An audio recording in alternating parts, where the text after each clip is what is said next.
What a great idea. Why don't we read together? Shall we? The greatest lie on earth, proof that our world is not a spinning globe. Let's just see what the first page says. The most universally accepted deceit today is the ingrained teaching that the earth is a globe spinning at the speed of approximately 1,000 miles per hour at the equator, while at the same time orbiting the sun at approximately 66,600 miles per hour. While the earth is orbiting and spinning, the sun in turn is supposed to be hurtling through the Milky Way galaxy at approximately 500,000 miles per hour, so 500,000 miles per hour. What most people are not told is that all of this spinning, orbiting, and speeding through space has never been proven. Indeed, those hypotheses, movements, and speeds are completely made up. In fact, every scientific experiment that has ever been performed to determine the motion of the Earth has proven that the Earth is completely stationary, yet scientific textbooks ignore the scientific proof that contradicts the myth of an orbiting and spinning Earth. You want to know what's really messed up? They teach that the inside of the Earth is there's an inner core, an outer core, mantle, and a crust. Right? We all learn this. Children are learning this. Everybody has learned this. They have videos for children for it. It's in textbooks. It's everywhere that we know what's on the inside of the Earth as a fact. But did you know that the farthest we've ever dug into Earth is 8 miles? Humans have drilled over 12 kilometers, which is equivalent to approximately 7.5 miles. So the farthest we've ever dug into Earth is 8 miles. Almost 8 miles. So have we ever had any actual evidence of what they're teaching in schools and teaching in textbooks and indoctrinating children on about the fact of the Earth? Do we have any actual scientific proof or evidence on this? Unless something awful happens to our planet, we will never have a direct observation of Earth's core. Just another thing that we've never been able to observe, prove, test, or detect. But they have absolutely no problem stating that we can find Earth's core at 1,802 miles below Earth's surface, even though we've only dug less than 8 miles down. And they have no problem saying what it's like in the core when we are nowhere near it and have never been able to detect what it is. But they are certain and they're very sure on what is down there. Okay, 1,802 miles compared to 8 miles, you guys. How would they have any idea with that huge margin missing? How would they have any clue what's down there? And just in case you guys don't know what indoctrination is, it's the process of teaching a person or group to accept a set of beliefs uncritically. So it's accepting beliefs without any proof. Here's another example of just that on the globe. So just to reiterate, the furthest we've drilled into the Earth is around 12 kilometers, which is equivalent to almost 8 miles, while the distance to the center is over 500 times farther than what we've actually dug. Yet they are telling people what is down there when we are nowhere near it. And then it starts talking about how flat Earth is propaganda and how we know we don't live on a disc, even though nobody believes that we live on a disc. And just to reiterate, what else can't be observed, detected, or proven on the globe is gravity. It's a theory, not a fact. Absolutely no proof of it, absolutely no evidence. Can't test it, can't detect it. And the motion of the Earth, because you and everything else, including Earth's oceans, atmosphere, are spinning along with the Earth at the same constant speed. So gravity can't be detected, the Earth's motion can't be detected, and the inside of the Earth cannot be detected, all crucial things of the globe. And by the way, the definition of science is to study through observation and experiment. Okay guys, I'm going to address a question that I get constantly. If Earth is flat, why are all the other planets round? Why are all the other planets spheres? Here's the answer. The other planets are not planets. They are luminaries. They are lights. Here is Saturn. Here's what Saturn really looks like. That's a true image. And here is what NASA shows you. Please look at the difference between real and a cartoon that you believe. Take that in for a second. Another example, here's Mars. Here is real Mars. And here is the cartoon Mars. Okay? It's a light. It's a luminary. A luminary. Okay? Not a surface planet. Not a surface planet. Here's Venus, and I would like to point something out about this. You can see, when you zoom in very closely to stars and the planets, water ripples. Okay? Water ripples. Here is a side-by-side comparison of planets next to real images of these planets that are lights. Okay? Why are NASA images not even close to reality? Why? Another side-by-side, pause to read. They say that Jupiter, Saturn, Uranus, and Neptune are gas giants and are not surfaces. They're made of gas. But isn't it interesting, look, that Mars and Venus look the same as these planets that they say are gas. These are clearly not surfaces either. Before you bring up the moon is the same exact idea. The moon is a light. Okay? That's why the closer you get up to it, the more it fades away. It disappears into the sky. You could see stars through it. Clouds have been seen through it. If it was a surface rock, that would not be possible. We didn't land on the moon because you can't land on the moon because it's not a surface. If it was, light would reflect off it the way it does on any sphere. It illuminates itself. Think about this. If you believe in God and a creator, and you also believe in outer space and the globe, you need to understand that those two things are not the same and they don't correlate, and you have to pick one because they contradict each other completely. The moon is a lesser light to govern the night. And before you say that I don't understand science, let's read the definition of science. The study of the structure and behavior of the physical and natural world through observation and experiment. Remember, science, not CGI. You can observe that the planets are not surfaces by zooming in on them, and you can see that they are not. The heliocentric model was created to deceive you and deny God. He made us the center of creation, not the sun. Okay, guys, I really want you to think about this. Like, critically think. Water needs a container, okay? So if we're on a globe, how would there be a container on a sphere? If you think about a pool, I was just with my friends yesterday in a pool, and I got them thinking, talking about this. Picture a pool without the container. How is the water being held in without some kind of container? That's exactly what the globe is. You can't have a container on a sphere, guys. This is the biggest, most obvious thing about how we're not on a spinning globe, is that there's no container on a globe. There is a flat earth, a flat surface, and a container holding the water in, which is the Antarctic wall.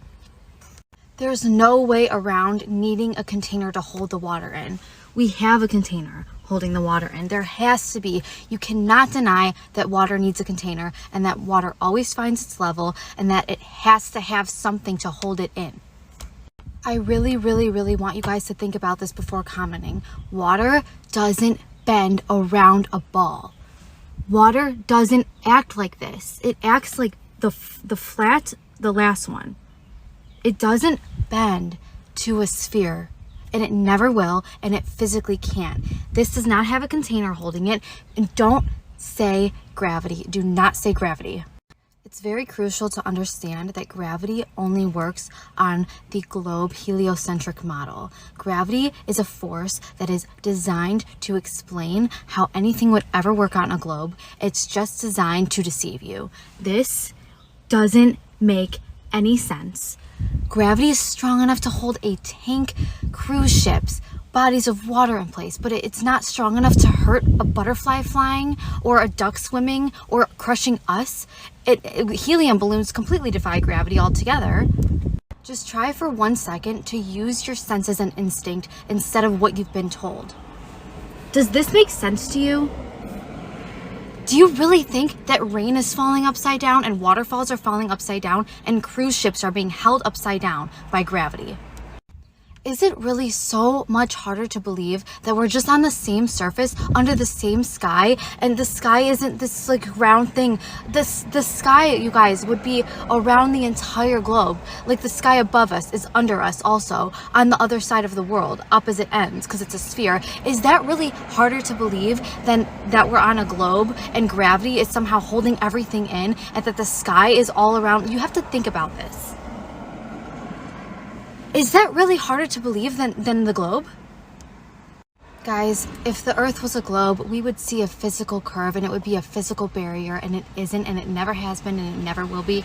The Earth is flat. You know what's not provable, detectable, or observable? The motion of the Earth. You know what else isn't? Gravity. You know what else isn't? Earth's curve that can't seem to be found without CGI or a fisheye lens. Interesting how water is always level. Water is used as a level to level things out. Why would water be flat on a sphere? It does not look like that. It looks like that. Water does not curve. If you have a ball or a circle or a sphere, however you want to say it, water would separate if it was on a ball.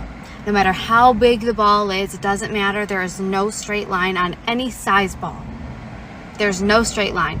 Water should bend to the ball if gravity is holding it, but it doesn't. It lays flat. Why? Is it because it's not a globe? Maybe it is. And before you say boats go over the curve, no, they don't. It looks like it's going over something to the human eye, but it's all about perspective and illusion. This has been proven. This has been tested. You can even do it yourself. The boat is staying completely level. If you zoom in with a camera or use a laser test, it is still completely level. It just looks like that to the human eye, but it is still level. This has been tested. Same thing with the sun. The sun is not going over a curve. It's going straight, and it looks like it's going like this. It's the same as a hallway. When it gets narrow, it's perspective and illusion. It has nothing to do with a curve. There's no curve to be found. This has been tested. This has been proven, and I have a video on it if you want to see Dave Weiss explain how this works. You know what is observable and provable, though? The constellations seem to come back in the same exact fixed position every single year in the same night. As long as there's clear skies, you can see the same exact star pattern in the sky. If we are moving 500,000 miles per hour, how would that be possible? Also, Polaris, the North Star, never moves. That star stays exactly where it is always and has never moved since the beginning of time, never has moved. If we are flying through space at 500,000 miles per hour, how is the star still in the same exact spot? We even have Georgia guidestones to show the star through the hole. It's like they're showing us it doesn't move. No, it is not, because it is billions and billions and billions of miles away, and in a billion years from now, it'll be in a different spot, but we won't be around for that. It is a cover-up to hide where we live. Please understand.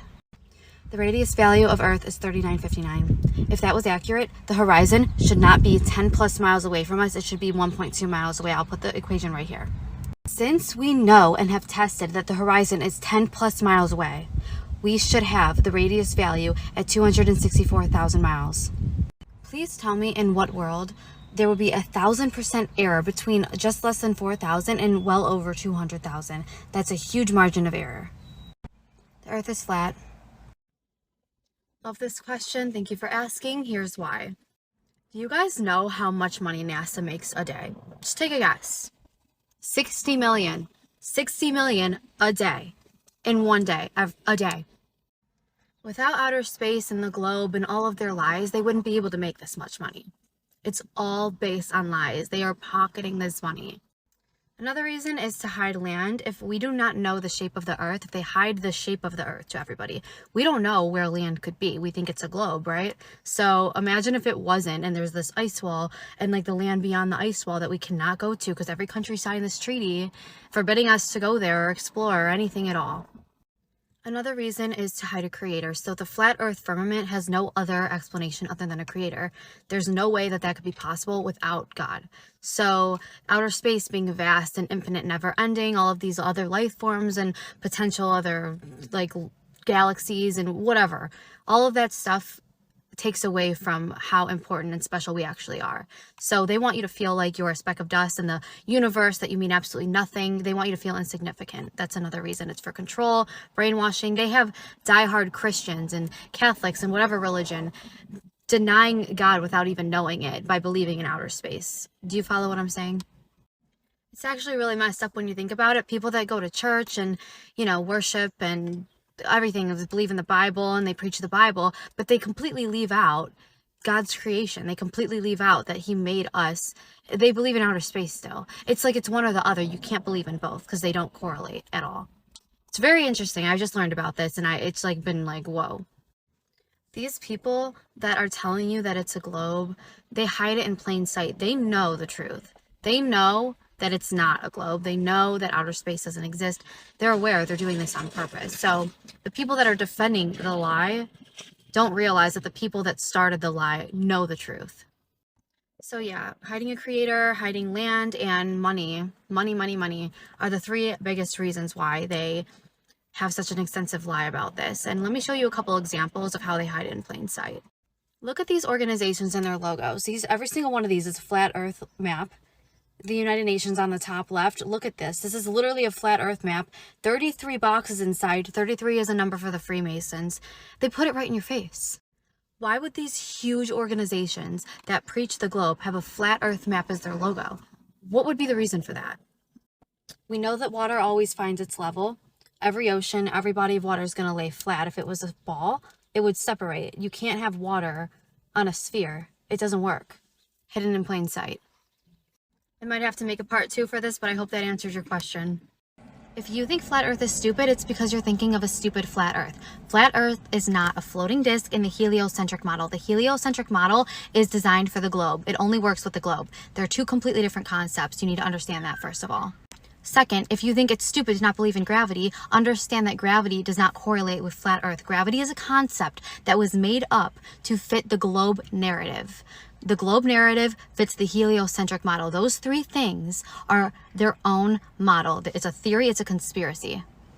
A lot of people don't know this, but let me tell you, NASA, Antarctica Treaty, globe propaganda, and the globe model being taught in school systems all started in the same decade, all together. This was a plan to brainwash the entire world, and the generation that was taught flat earth is dying. We need to understand the truth. If I asked you how fast the earth is spinning, how fast is it chasing the sun, how fast is it orbiting the sun, would you know how to answer those questions? Do you even know what you believe? No, you don't, so let me tell you. The earth is spinning at 1,000 miles per hour.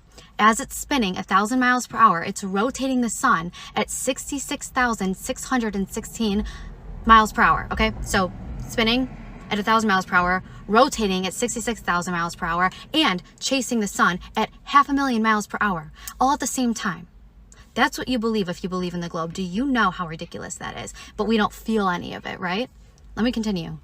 You think it's stupid not to believe in gravity? Listen to how stupid this is. If you believe in gravity, you believe that waterfalls are falling upside down, rain falls upside down. If I jump, I'm jumping upside down. This invisible force is strong enough to hold trillions, I don't even know, tons of water.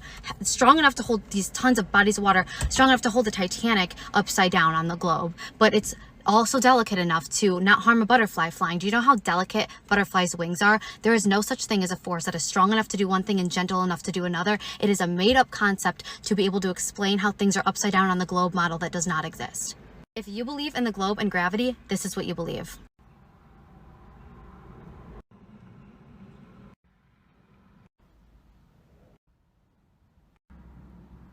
We are all under the same sky. The sky is not a circle around the globe. It is above all of us on the same level. The sun is not the center of the universe. Earth is. We are the center of the universe. We are the center of God's creation, whether you want to accept that or not. Water always finds its level. Water always fills its container. You cannot do that on a circle. Water does not curve. Water doesn't bend with a globe. It would separate. There would be a middle ground. We would see the curve. We would see the horizon if the earth was truly a curve. There is no curve. It is not a globe. Wake up to your reality. I watched the best video I have ever seen in my entire life, and I need to share it with you guys.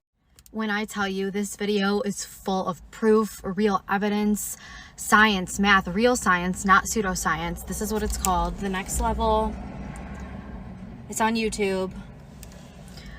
I literally cried. It's amazing. Regardless of what you believe, you really should watch this video. It's just incredible. When you finally realize the truth, the feeling is just, I can't even describe to you. I just want everyone to feel what I feel. If you're interested in finding out where the lie started, how it started, why it started, and why we're taught what we're taught, why we're not taught the truth, this video is perfect to explain it. The best thing that you can do for yourself is put your ego aside and let the truth set you free, because it will. All right, guys, why do objects fall at the same rate in a vacuum chamber? I know what you're gonna say. You're gonna start talking about gravity, just like Google says, but the real answer is not gravity. The real reason is air resistance. There is no air resistance in a vacuum chamber. Air resistance is a force that is caused by air, a force that acts in the opposite direction as an object falling. So if an object is falling through the air is resisting it. There is none of this in a vacuum chamber. Air resistance makes light objects fall slower, making them float for a while. Here's an example. When a feather falls, it falls slowly because the air is in its way. If you dropped a feather and a golf ball at the same time in a vacuum, a space with no air, the feather would drop as fast as the golf ball because of a lack of air resistance. There is no air resistance in a vacuum chamber. It has nothing to do with gravity. Gravity is the most irrelevant, unnecessary thing. And let's not forget how much we love symbolism. Let's not forget what year gravity was discovered, okay? Of course, it was 1666. Of course. Now I'm going to play a video for you of an electric engineer from 1974 that debunked gravity. That speed, that wheel has enough energy to throw itself 200 feet in the air. Did you notice that as it went round in a circle, there was no centrifugal force trying to pull my arm out sideways?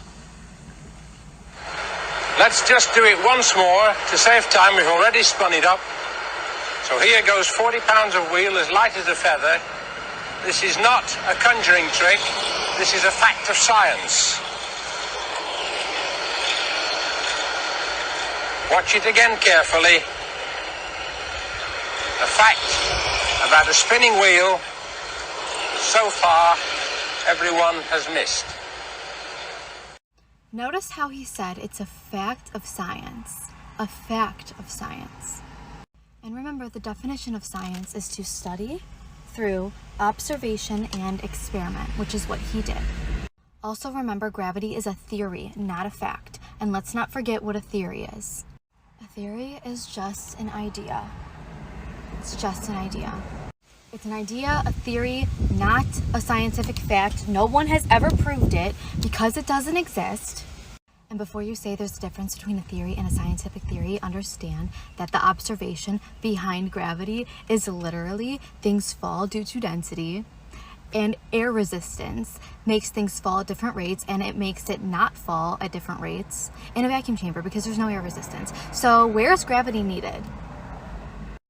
Ever wonder what a real photo of Earth looks like without CGI or a fisheye lens? Look no further.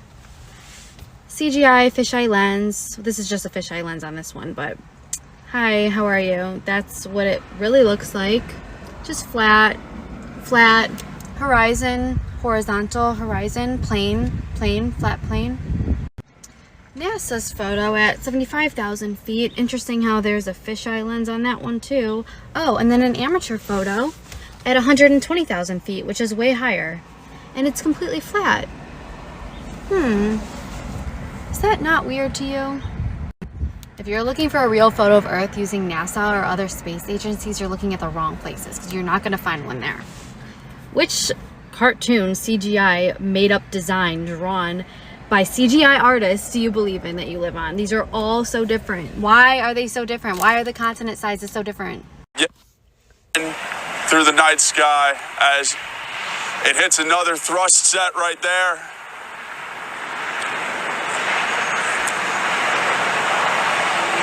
Just see the trail it's leaving behind.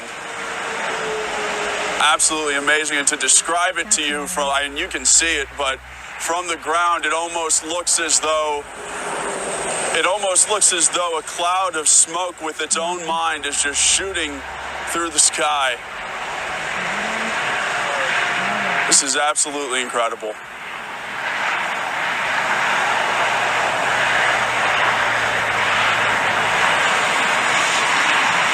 Again, you're watching the SpaceX Falcon 9 rocket launch from Vandenberg Air Force Base, this visible from Bakersfield. Absolutely incredible. You guys are not ready for this one. So my friend Jeremy explained this one to me when I was questioning how do we have satellites in outer space showing us Earth that you can zoom in, you can even see in your own driveway, your own house. How do we have this if outer space and satellites aren't really there? So Here we go. So here's the Google Earth. Interesting how it has this white perimeter around it. What is that, the Antarctic wall? Like, what would that be? Come on. Anyway, this is completely fake, painted drawing of a globe, but I'm just zooming into just a random place, and you will see, keep watching very closely. Watch for the change. Right now. See that? See that switch? That's a painting to real images from a plane. This is not a satellite in outer space. See that? Zooming in, you can see these are real images from a plane. Don't be fooled. You know what's really interesting to me? Every single person that I've asked, is gravity a fact? They say yes. Gravity is not a fact. If you don't believe me, you can simply Google it. But it's literally called the gravitational theory. It's a theory. It has never been proven and can never be proven. So isn't it weird how every single person believes that it's a fact? That's indoctrination. So I'm wondering why, if gravity is a theory, can I look it up anywhere? I can find any article, any information, multiple books on it at the library, anywhere. But when I look up flat earth or a flat earth book, it's really hard to find any information on a flat earth, even though they're both theories. Does that make sense? And I'm going to show you what it looks like when you Google proof of a flat earth. Just look what it looks like. Fighting flat earth theory, how to debate a flat earther. Are flat earthers being serious? Here's some more. I don't know about you, but to me, that's a red flag. I'm sorry. Not everybody fits in the bad bitch genre. It's a genre. Not everybody fits on the rasta.